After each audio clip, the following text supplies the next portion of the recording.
사무엘상 16장 6절에서 13절.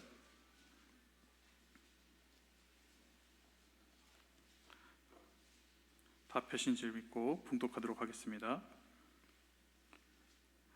그들이 오매 사무엘이 엘리압을 보고 마음이 이르기를 여호와의 기름 부으실 자가 과연 주님 앞에 있도다 하였더니 여호와께서 사무엘에게 이르시되 그의 용모와 키를 보지 말라.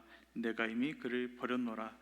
내가 보는 것은 사람과 같지 아니하니 사람은 외모를 보거니와 나 여호와는 중심을 보느니라 하시더라.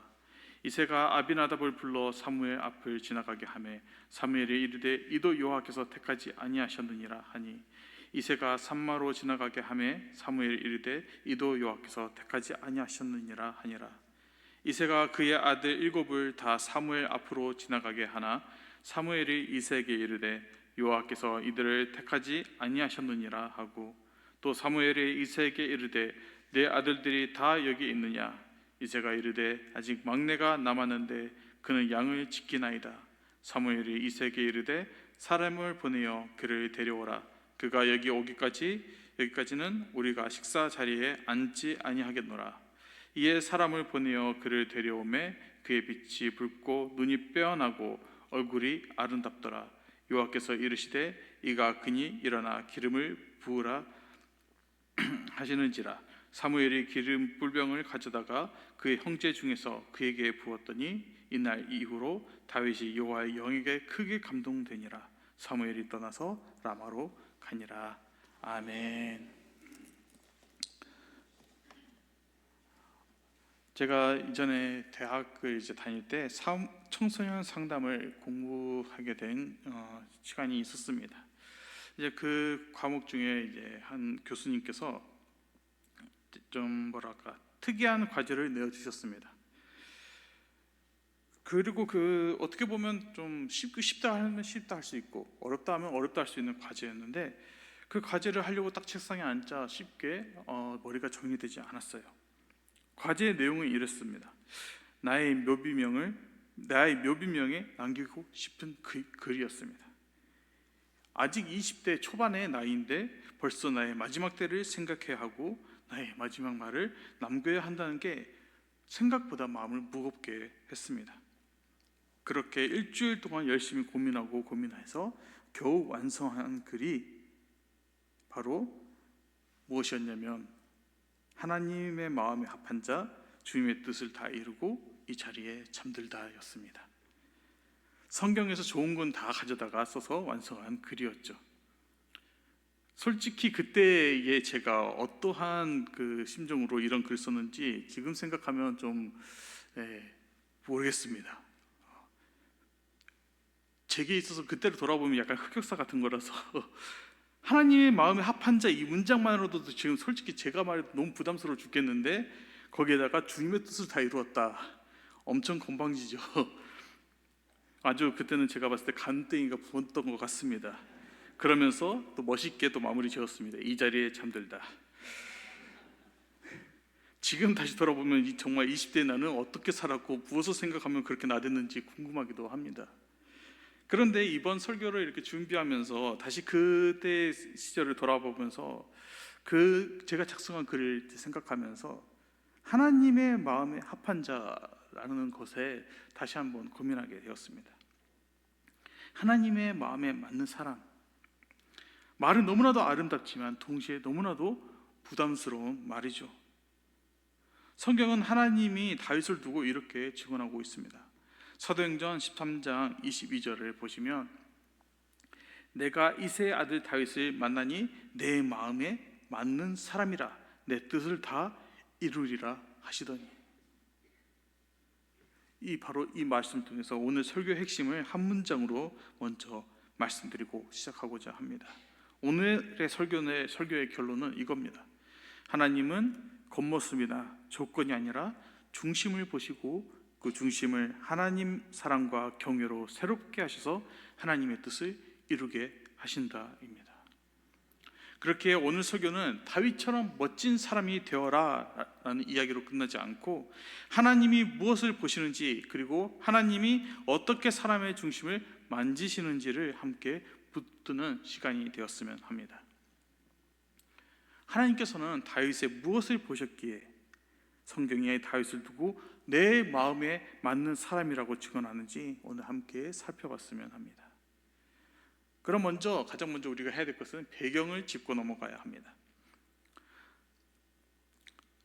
그때 시대에 이스라엘을 다스리던 왕은 사울이었습니다. 하지만 사울은 하나님의 말씀에 불순종하였기에 사무엘에게서 이러한 선고를 받게 되죠. 하나님께서 당신을 버리시고 새 왕을 세우실 거라고. 사무엘은 하나님의 이런 선포를 듣고 너무나도 슬퍼했습니다. 하나님께서 사울 왕을 버리셨기 때문이죠. 그리고 이제 하나님께서 새로운 왕을 세우시기 위해서 사무엘에게 말씀하시죠. 내가 이새의 집에서 한 왕을 보았으니 가서 기름을 부으라. 우리가 지금 보면은 너무나도 그냥 가서 기름 부어주면 되지 어때? 라는 생각할 수 있지만, 우리가 그때 시대를 잠깐 생각해 보면 우리가 잊지 말아야 될 것이, 사울 왕이 죽지는 않았잖아요. 아직 생생하게 살아 있습니다. 사울 왕이 이스라엘을 전체를 잘 다스리고 있습니다. 그런 상황에서 이미 사울 왕에게 하나님께서 당신을 버리시고 새로운 왕을 세우실 겁니다 라고 선포했는데, 사울과 사무엘의 사이가 갈라져 버렸는데, 이 시기에 베들레헴으로 가서 누군가에게 기름을 붓는다. 반역을 일으키겠다는 거죠. 새 왕을 세우겠다고 대놓고 드러내고 가는 것입니다. 그렇기 때문에 생각보다 위험한 여정이 될 수밖에 없습니다. 그렇게 사무엘이 망설였고 머뭇거리자 하나님께서 해결책을 내어주시죠. 암송아지를 끌고 가서 제사를 드리러 왔다라고 하라. 사무엘에게 하나님께서 길을 열어주셨습니다. 이 장면만 봐도 하나님의 일은 늘 현실 위에서 진행되되 하나님이 길을 여시며 그 길을 이루어 가시는 것을 우리는 알 수 있습니다. 그렇게 베들레헴에 도착하자 그곳이 이제 난리가 납니다. 사무엘이 나타나 버렸습니다. 선지자의 방문 자체가 사람들을 너무나도 수렁이게 만들었죠. 일단 그때 마지막 사사인 사무엘이 갑자기 등장했습니다. 아니 왜 갑자기? 일단 반갑기도 하면서 무섭기도 하겠죠. 사울과 완전히 사이가 흐트러져 버렸는데 갑자기 사무엘이 나타났습니다. 그랬더니 장로들이 너무나도 무서워가지고 뛰어나와서 물어봅니다. 평강을 위함이냐? 이건 아마 더 당연하게도 그 모든 사람들의 마음이 동일했을 겁니다.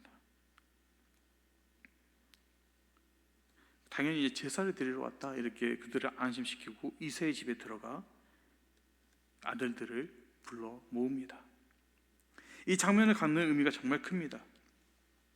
만약 이 시대에도 정말 하나님의 권능이 나타나는 하나님의 사람이 한 가정에 와서 예배를 드린다고 하면 그 집은 어떻겠습니까? 아주 난리가 나겠죠. 최대한 잘 보이고 싶어서, 만약에 미리 알 수 있다면 집을 아주 다 뜯어 고쳐서라도 리모델링까지 하고 할 수 있는 건 다 하겠죠. 사람의 마음이 그렇습니다. 우리가 오늘 읽은 사무엘 16장 6절에서 10절을 쭉 보시면 이세 아들들이 나타나서 사무엘 앞을 다 한 명씩 지나갑니다. 그리고 사무엘이 엘리압을 보고서는 야, 이 사람이구나, 야 이거 왕감이다, 진짜 훌륭하다 하면서 엘리압을 보자마자 바로 사무엘의 마음에 완전히 감동이 온 겁니다. 야, 이 사람만큼 왕에 어울린 자가 없다고. 왜냐하면 그때 당시 왕이란 최전선에서 싸우며 이끄는 사람이었습니다. 그렇게 키가 크고 외모가 뛰어난 것 또한 정치의 통치의 관점에서 아주 유리해 보이는 조건이었죠. 그러나 하나님께서 뭐라고 하시죠? 내가 이미 그를 버렸다고. 이 표현은 하나님께서 사무엘을 버리셨다는 표현과 동일합니다. 즉 하나님은 겉으로는 훌륭해 보이지 그래, 하지만 이 친구의, 이 사람의 끝이 무엇인지 나는 너무나도 잘 알고 있다라는 것이죠. 그리고 본문의 핵심이 7절 후반절에서 나옵니다. 사람은 외모를 보거니와 나 여호와는 중심을 보느니라. 여기서 중심이라는 단어가 정말 중요합니다. 영어로는 heart, 마음이죠. 그리고 히브리어는 레바브라고 합니다. 심장, 마음, 의지, 내면의 방향, 선택의 중심을 포함하는 단어입니다. 저는 이 단어를 묵상하면서 이런 표현이 떠올랐습니다. 사람을 움직이는 원동력. 한마디로 동기이죠, 동기. 하나님의 중심에 보신다는 것은 그 사람이 왜 그렇게 사는지, 무엇을 그를 이렇게 움직이는지, 그가 결국 붙들고 있는 것이 무엇인지를 보신다는 뜻입니다. 그렇다면 이제 중요한 질문이 떠오릅니다. 사무엘 앞에 선 이세 아들들, 그들의 중심에는 무엇이 있었을까요? 여기서 우리가 조심해야 되는 것이 본문에는 형제들의 속마음에 대해서 기록되어 있지 않습니다. 그래서 우리는 단정하기보다는 이렇게 접근하면 더 서툴력이 있죠. 그 자리는 분명히 선택받는 자, 왕을 선택하는 자리였습니다. 그렇기에 사람의 마음도 당연히 인정받고 싶겠죠. 왕이 되고 싶겠죠. 선지자의 기름 부음을 받고 싶겠죠. 누가 봐도 긴장되는 현장이고 선지자가 왔고 기름 부음을 얘기하는 분위기라면 아들들은 자신을 최대한 좋게 보이려고 노력했을 것입니다. 군대에 갑자기 3스타가 온다고 하면 어떻게 됩니까? 군대를 다녀온 사람들은 당연히 아시겠지만 난리가 나죠. 먼지란 먼지 다 싹 없애버리고 청소, 옷정리, 총기 닦기, 컵 수저까지 반짝반짝 빛나도록 닦아냅니다. 저도 군 시절에 2스타가 온다고 해서 2, 3일 동안 열심히 청소했는데 헬리콥터 타고 와서 지나가 버렸습니다. 병사들이야 불평만 있지만, 근데 그때 있던 대대장들이나 이제 진급을 기다리는 사람들 입장에서는 엄청나게 기다림이 컸겠죠. 와서 내가 얼마나 열심히 부대를 준비했는지, 얼마나 열심히 훈련시켰는지 보고 가라. 그리고 나를 진급시켜줘라. 사람은 보이는 평가 앞에 서면 본능적으로 뭘 합니까? 치장을 하기 시작합니다. 하지만 그게 안타깝게도 죄가 되기도 하고 우리의 연약함이 되기도 합니다. 제가 러시아에서 부모님과 사역을 할 때 저희가 함께 협력하던 한 우크라이나 선교팀에서 이런 얘기가 왔습니다. 우리 우크라이나 지역에서 사역하시는 정말 훌륭하신 목사님인데 그분이 선지자다. 그분이 예언을 하며 그 사람의 예언은 다 이루어진다 막 이러면서 그 예언자가 올 거다 하는 거예요. 동네방네 다 소문을 내는 겁니다. 그랬더니 주변에 있는 지역 교회 성도들과 우리 교회 성도님들도 다 어떻게 합니까? 그 선지자를 어떻게든 보고 싶어서, 그 선지자에게 예언을 듣고 싶어서 온갖 치정을 다 하는 겁니다. 예배 시간에 항상 그냥 평범하게 나오던 분이 어디서 꺼내오는지 모르는데 아주 비싼 옷과 훌륭한 향수와 막 별거 다 하고 나오는 겁니다. 저는 그게 너무나도 부담스러웠습니다. 성도들이 하나님보다 사람을 더 먼저 바라보고 있다는 것이 너무나도 안타까웠습니다. 결국 그들이 하나님을 찾는 것이 아니라 그 선지자를 찾는 것이 될까 봐 두려웠죠. 그런데 결국 우리가 했던 일이 벌어지고 말았습니다. 많은 성도들이 그 앞에 물려들어서 그 선지자의 예언을 받기 위해서 앞다퉈 줄을 섰습니다. 선지자의 눈에 어떻게든 띄려고 노력하는 분위기가 형성되었죠. 그때 깨달았던 것이 사람은 은근히 하나님 앞이 아니라 사람 앞에서 자신을 증명하려 하는구나 라는 것을 알게 되었습니다. 이새의 아들들이 다 그런 자리에 섰습니다. 사무엘이 왔고 자신들이 초청을 받았고 모두가 지켜보는 것 같은 압박 속에서 나도 선택을 받을 수 있지 않을까 하는 마음이 생기는 것은 충분히 이해가 됩니다. 그러나 하나님은 그 자리에서 외모가 아니라 중심을 보셨고 사무엘이 기대했던 방식으로 사람을 절대 선택하지 않으셨죠. 그러면 하나님이 기뻐하시는 중심은 무엇이었습니까? 이제 다윗을 한번 보겠습니다. 다윗이 어디에 있었죠? 양을 치고 있었습니다. 나오지 않았습니다. 다윗이 그 소식을 못 들었을까요? 당연히 들었겠죠. 물론 형들이 다윗에게 짬 때렸을 수도 있습니다. 야, 너 막내인데 너 보잘 것도 없는데 너희가 뭐 나와서 뭐 하겠냐, 키도 작고 뭐 이러면서, 물론 키 작은지 아닌지는 모르겠지만 다윗에게 짬을 때릴 수도 있지만 물론 다윗이 정말 원했다면 다윗 또한 그냥 목자 한 사람을 구해다가 그 사람한테 짬 때리고 똑같이 쫓아갈 수 있었겠죠. 충분히 그럴 수 있었습니다. 그런데 다윗은 자신을 드러내지 않았습니다. 그냥 계속해서 자신이 해야 되는 일에 충실했습니다. 다윗은 내가 선택되어야 한다는 욕망으로 움직이는 사람이 아니었던 것이죠. 그러니 하나님 앞에서 이미 만족하는 사람이었습니다. 우리가 너무나도 사랑하는 시편 23편 1절에 다윗이 어떻게 고백합니까? 여호와는 나의 목자시니 내게 부족함이 없으리로다. 이미 이 구절 하나만으로도 우리는 다윗의 중심이 무엇인지 우리는 너무나도 잘 알 수 있습니다. 하나님이 나의 목자신데 내가 무엇을 다 바랄까? 부족함이 없습니다. 이것으로도 충만합니다. 다윗의 동기는 더 가지는 것이 아니라 하나님을 사랑하고 신뢰하는 것에 가까웠던 것이죠. 그리고 다윗이 불려왔을 때 성경은 이렇게 다윗을 표현하고 있습니다. 그의 빛이 붉고 눈이 빼어나고 얼굴이 아름답더라. 여기서 얼굴이 아름답더라 하는 것은 다윗이 너무나도 멋있었다, 차우는 것 같았다 그런 뜻이 아닙니다. 얼굴이 아름답고 눈이 아름답고 얼굴이 선하다라고도 말 수 있는데 한마디로 무슨 말이냐, 다윗의 그 마음을 보았다는 것입니다. 제가 대학을 졸업하고 나서 좀 마음이 많이 힘들어진 상태에서 러시아로 가서 부모님을 뵈러 러시아로 갔었습니다. 러시아로 도착하자마자 부모님이 저를 딱 보시고는 바로 하신 말씀이 이거예요. 너 얼굴이 왜 이렇게 어둡니? 마음이 많이 아픈가 보다. 함께 기도하자. 그리고는 아버지께서 원하지도 않는 저를 새벽마다 깨우시고 기도하게 하셨습니다. 그렇게 2주 동안 저를 억지로 깨우셔서 기도의 자리에 앉히시자 어떻게 됐을까요? 제 마음에 기쁨과 평안이 생기기 시작한 겁니다. 근심과 걱정이 사라지기 시작하자 어머님께서 이제 야, 너 얼굴 많이 밝아졌다 그러시는 겁니다. 그걸 보고 저도 마음은 얼굴로 눈으로도 드러나는구나. 사무엘도 그런 다윗을 보고 깨달았던 것이죠. 하나님이 말씀하신 중심이 이 사람에게 있구나. 그리고 여기서 우리가 붙들어야 할 결정적인 구절이 나옵니다. 사무엘상 16장 13절에 사무엘이 기름을 붓자 무엇으로 합니까? 이날 이후로 다윗이 여호와의 영에게 크게 감동되니라. 하나님은 단지 좋은 마음을 가진 사람을 찾아 쓰신 것이 아닙니다.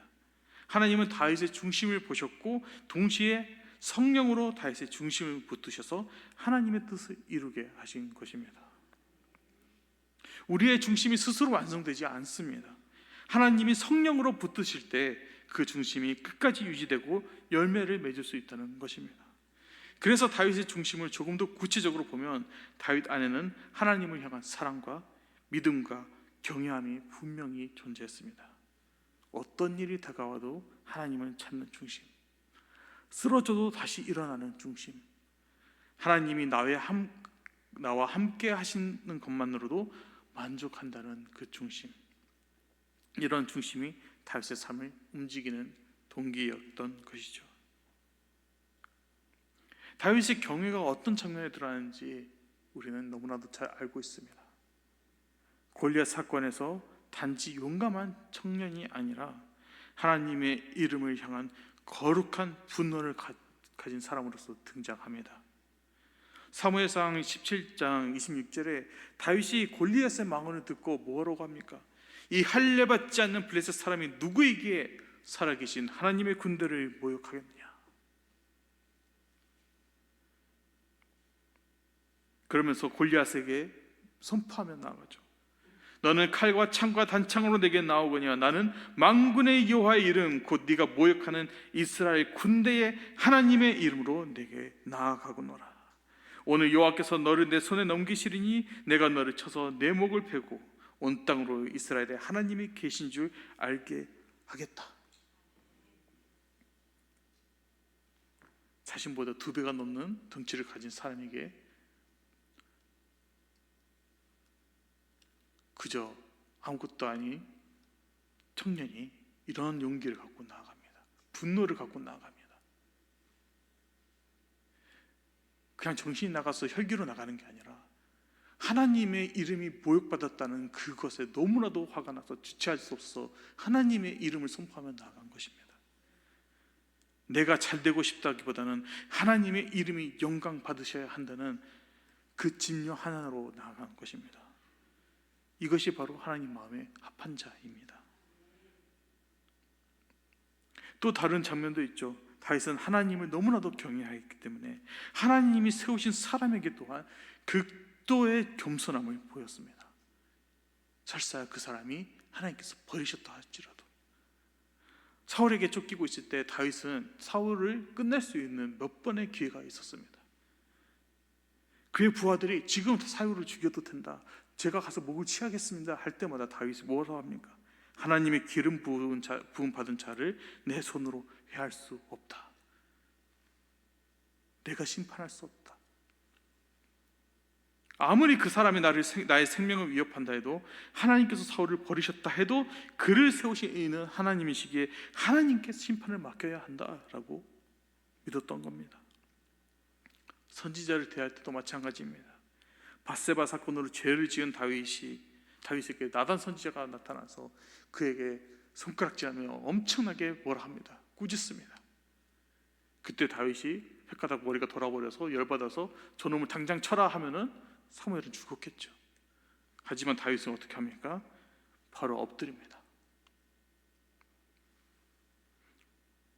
넘어져도 다시 하나님께 돌아오는 중심, 이게 다윗에게 있었던 것입니다. 하나님이 말씀하신 내 마음에 합한 자는 결국 어떤 사람입니까? 오늘 본문과 다윗의 삶을 종합하면 이렇게 정리할 수 있습니다. 하나님을 진실로 사랑하는 사람, 그리고 그 사랑과 경외가 삶의 동기가 되어서 하나님께로 돌아오는 사람, 주님이 함께 하심을 만족하고 충만하다고 고백할 수 있는 마음, 주님이 가라 하시면 그 길이 죽음의 골짜기처럼 느껴진다 해도 주님을 바라보겠다는 마음. 로마서 14장 8절에 이렇게 고백합니다. 우리가 살아도 주를 위해 살고 죽어도 주를 위하여 죽나니 그러므로 사나 죽으나 우리가 주의 것이로다. 이 고백을 하는 자를 하나님께서 찾으시고 계신 겁니다. 다윗의 삶을 보면 그는 정말 훌륭한 왕이었습니다. 이스라엘 사람들에게도 가장 훌륭한 왕을 뽑으라면 모두가 다 동일하게 얘기합니다. 다윗이라고. 그러나 다윗은 큰 죄를 범한 죄인이었죠. 하나님의 징계를 너무나도 크게 받았던 사람입니다. 그러나 다윗의 시편을 보면 그가 넘어졌을 때조차도 그는 하나님을 찾았고 하나님께 돌아갔고 하나님을 의지했음을 볼 수 있습니다. 그의 중심, 동기, 원동력은 완벽해서가 아니라 그의 방향이 하나님께 향해 있기 때문에 그는 무너지지 않았던 것입니다. 다윗이 그 중심을 지킬 수 있었던 가장 큰 이유 중 하나는 그가 하나님과 동행하는 삶을 살았기 때문이죠. 어디를 가든 하나님을 찾았고 무엇을 해야 할 때든 하나님께 묻고 행동했습니다. 하나님의 말씀 꿀보다 달게 여기고 주의하러 묵상했습니다.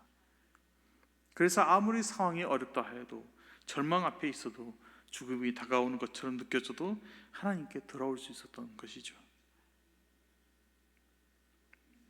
그러면서 우리가 한 가지를 계속해서 기억하며 나아가야 합니다. 다윗에게 기름이 부어질 때 하나님의 영이 크게 감동하셨다.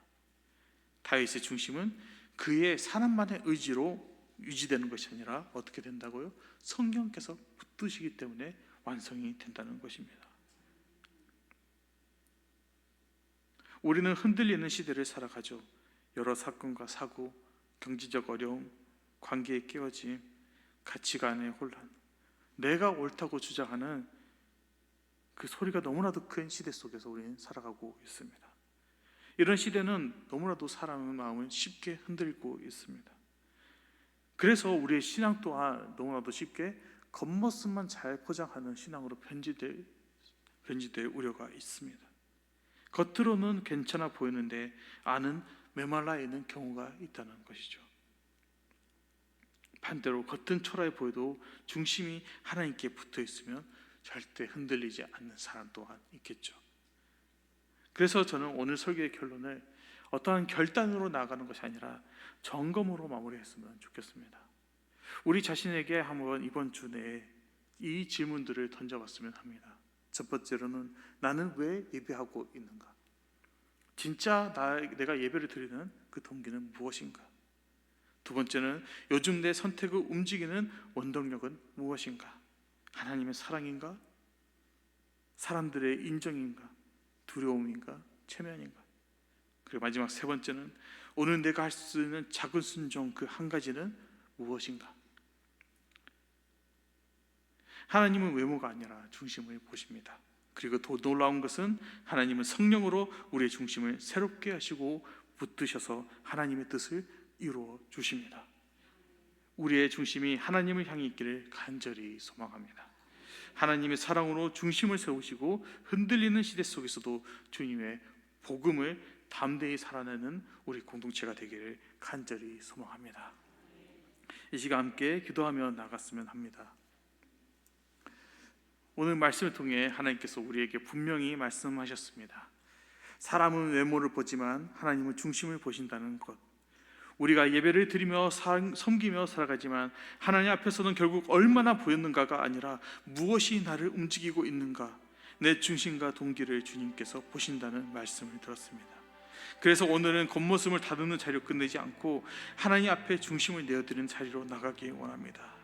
이제 우리 각자 마음속에 이런 질문들을 붙들고 기도했으면 좋겠습니다. 주님, 제 중심을 새롭게 해주시옵소서. 사람을 의식하는 마음을 내려놓게 하여 주시옵소서. 성령으로 제 마음을 붙들어 주시옵소서.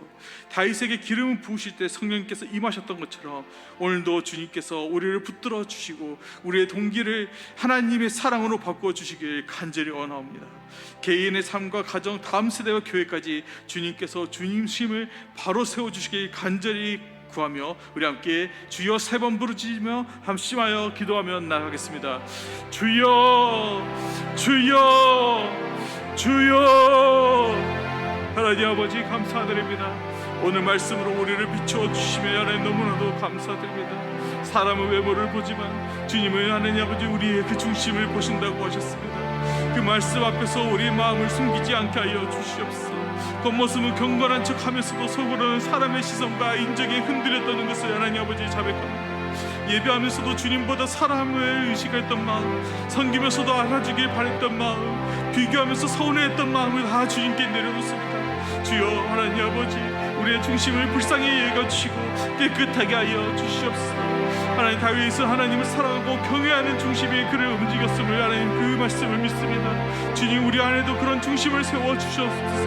내가 드러나고 싶은 마음 대신에 주님이 영광 받으셔야 한다는 그 마음이 우리 안에 살아나 우리의 중심 또한 변하게 하여 주시옵소서. 다음이 기름을 부음받아 여호와의 영이 크게 감동했던 것처럼 오늘도 우리에게 그 은혜를 하나님 아버지 부어주시옵소서. 우리의 의지로 중심을 지키려다가 넘어지는 연약함이 있습니다. 성령님이여 우리 안에 임하여 주셔서 마음을 새롭게 하여 주시옵시고 일상 속에서도 중심이 무너지지 않도록 하나님 아버지 붙들어 주시옵소서. 겉을 꾸미는 신앙이 아니라 마음이 주님께 붙들어 있는 신앙으로 서게 하여 주시옵소서. 오늘 우리에게 던져진 질문들을 묻습니다. 나는 왜 예배를 드리는지, 무엇을 위해 사는지, 내 선택을 움직이는 그 동기는 무엇인지 주여 이 질문 앞에 정직하게 하여 주시고 핑계를 내려놓고 중심을 점검하며 하여 주시옵소서. 작은 순종 하나로 오늘을 시작하게 하여 주시옵소서. 말 한마디를 절제하는 순종과 용서하는 순종, 기도와 말씀을 자리에 지키는 순종을 하나님 아버지 우리를 그런 순종으로 훈련하여 주시옵소서.